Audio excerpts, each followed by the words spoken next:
on, life is about relationship, and relationships with ourselves, relationships with our children, relationships with our friends, our lovers.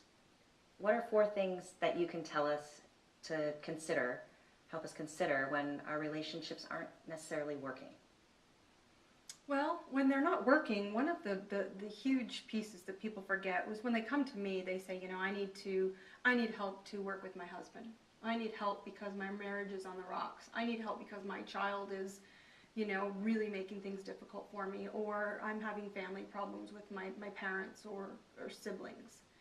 And at the end of the day, the work that I have to do is, it's you, right? The healing that needs to take place when people appear in your life are to show you images and areas that reflect back your own insecurities. So I tell people, number 1, look at your insecurities. Where are you weak, and does that person show you some of that weakness? Heal yourself there. Empower yourself there. So if someone shows up and says, hey, I'm needy and overbearing right now, there's a part of you that's not owning your own space, of saying, I need to own my own space and have my own control and say, I need this for me. But a lot of times you're giving it up and saying, oh, I have to give everything to that person, when in the end of the day, it's you needing to take care of you, and you needing to be more needy for yourself, to care for yourself, self-love, self-care. But they're showing you what it's like to say, this is what I need, and they're saying, you need to tell me what you need.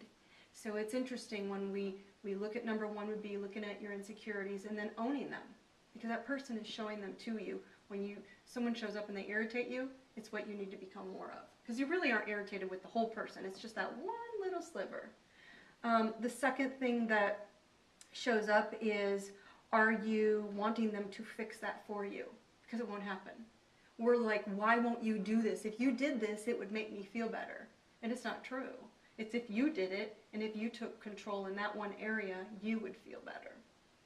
And I think it's more 3 pieces that I could give you. The third piece is this masculine-feminine piece in relationships that keeps showing up, and we've talked about it. I'm currently writing a book about it, and it's basically looking at a relationship like a ball, and it's about masculine-feminine, and we have switched in our culture where men are becoming more feminine and women are becoming more masculine, only because they kind of got shifted in this 10, 15, 20 year timeline, and women started they were going to work, whether it was divorces, whether it was relationship shifting, career shifting, so they started doing everything.